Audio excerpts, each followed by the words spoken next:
Show cause থেকে মুক্তি চাই। কে আর্জেন্টিনার ফ্যান ফলোয়ার যারা আছেন ঝাঁপাই করতে পারেন, কে হিংসে হয়? এমন 2-4টা ব্রাজিল সাপোর্টার রয়েছে যদি এই দেশে থাকে, তাহলে খেলাটা কি হবে? হ্যাঁ, খেলা হচ্ছে বিশ্বকাপে আর্জেন্টিনা বনাম ব্রাজিল, আর এদিকে বাংলাদেশের মানুষও খেলছে আমাদের পুলিশের একজন এসআই ভাইরাল। আর্জেন্টিনার সাপোর্টারদের উচিত ওনাকে একটু ভাইরাল করা, তবে ভিন্ন খাতে তিনি ভাইরাল। কারণ দেখেন, আর্জেন্টিনার মান সম্মান বাঁচাতে গিয়া আমাদের এই এসআই, ওনার নাম হচ্ছে তানজিল আহমেদ ভাই, কি পরিমাণ কট্টর সাপোর্টার। আরে ভাই, থাকলে এরকম সাপোর্টার হন, ব্রাজিলের তারাও ট্রাই করতে পারেন, যে তিনি আর্জেন্টিনাকে কি পরিমাণ ভালোবাসেন। একজন কয়েদি ধরছে, তো যেই কয়েদি বা আসামি তাকে যখন তিনি ধরছেন, ইয়াবা সহ তাকে মানে গ্রেপ্তার করা হয়েছে মাদক কারবারি। তার পরনে একটা আর্জেন্টিনার জার্সি ছিল। কিসের জার্সি ছিল? আর্জেন্টিনার জার্সি। ওই এসআই তানজিল ভাই তিনি আবার আর্জেন্টিনার সাপোর্টার। তো তিনি করছেন কি, যে না না না রে, এই লোকের যদি ছবি টবি তুললে আমরা মিডিয়াতে পাঠাই, তাহলে তো আমার আর্জেন্টিনার বদনাম হবে। দেখেন, অন্তর থেকে ভালোবাসা সম্মত এইটাই বলে। আমার মনে হচ্ছে আর্জেন্টিনার গণমাধ্যমে আমাদের তানজিল ভাইয়ের ছবি আর সাজদকে শেয়ার করেন। মূল ঘটনা দেখেন, এক মাদক কারবারি তাকে যখন আটক করছে, তার শরীরে ছিল কিসের পোশাক? আর্জেন্টিনার। কিন্তু গণমাধ্যমে যখন ছবি আসলো, তার শরীরে দেখা গেছে ব্রাজিলের পোশাক। তাহলে আর্জেন্টিনার পোশাকটা কিভাবে ব্রাজিলের পোশাক হলো?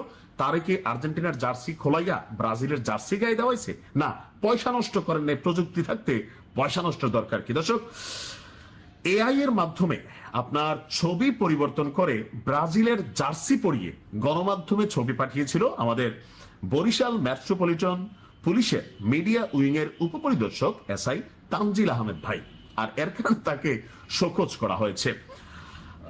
গত 30 June BMP commissioner Mohammad Ashiq সাইদের নির্দেশে তাকে কারণ দর্শানোর নোটিশ দেওয়া হয়। এটা তো আমরা জানি, তিনি আর্জেন্টিনারে ভালোবাসেন, একজন আসামি, মাদক কারবারি, সে আর্জেন্টিনার পোশাক গায়ে দিয়া মাদক কারবার করে, এটা তো ভাইয়ে মানতে পারে নাই। এটাই নিশ্চয়ই তিনি ব্যাখ্যায় দিবেন।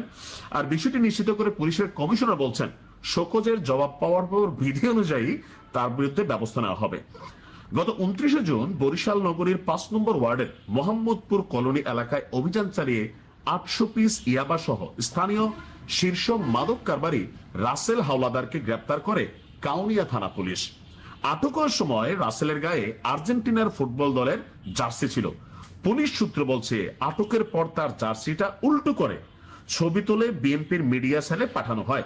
পরে মিডিয়া উইংয়ে এআই প্রযুক্তি ব্যবহার করে ডিজিটাল ভাবে ছবিটিকে ব্রাজিলের জার্সিতে পরিণত করা হয়।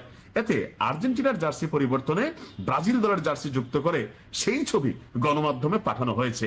এর পরপরই ব্রাজিল সমর্থকরা ক্ষোভের চড়াই পড়ছে, মানি না, মানবো না। কাউনিয়া থানা, হ্যাঁ, মানে এসআই ওনার কি চাইতেছে? বরখাস্ত চাইতেছে। বাঙালির সব সম্ভব। যে এই কারণে কিন্তু আর্জেন্টিনা বা বিশ্বকাপে এবার দেখেন বাংলাদেশকে আলাদা প্রায়োরিটি দেওয়া হচ্ছে, কারণ এরকম পাগলা কাজ কারবার, মানে কি পরিমাণ পাগলামি থাকলে একটা দেশের প্রতি, ফুটবলের প্রতি সম্ভব। তা আমি মনে করি আমাদের এসআই যিনি আছেন, এসআই তানজিল আহমেদ, তিনি আসলে এটা মেজর কোনো ফ্যাক্ট না। তবে ব্রাজিলের খেলোয়াড়রা, আমার মনে হয় যে পুলিশ কমিশনার আছেন, তিনিও মনে ব্রাজিলের, তিনি অফিসিয়ালি বিষয়টাকে ডিল করছেন। তো তানজিল ভাইয়ের বক্তব্য দুষ্টুমির ছলে করা হয়েছে। তো দায়িত্বশীল পদে থেকে তিনি এই কাজটা করতে পারেন কিনা? অবশ্যই পারেন না। তারপর মানুষ তো, তাই না? এই ভালোবাসা তলে তলে থাকে। যাই হোক, আমার মনে হয় যে ব্রাজিলের যারা সমর্থক আছেন বিষয়টি ক্ষমাসুন্দর দৃষ্টিতে দেখে তানজিল ভাইকে কিভাবে প্রমোট করা যায়, আর্জেন্টিনার গণমাধ্যমে পাঠানো যায়, সেই ব্যবস্থা করেন। দেশের নাম হবে।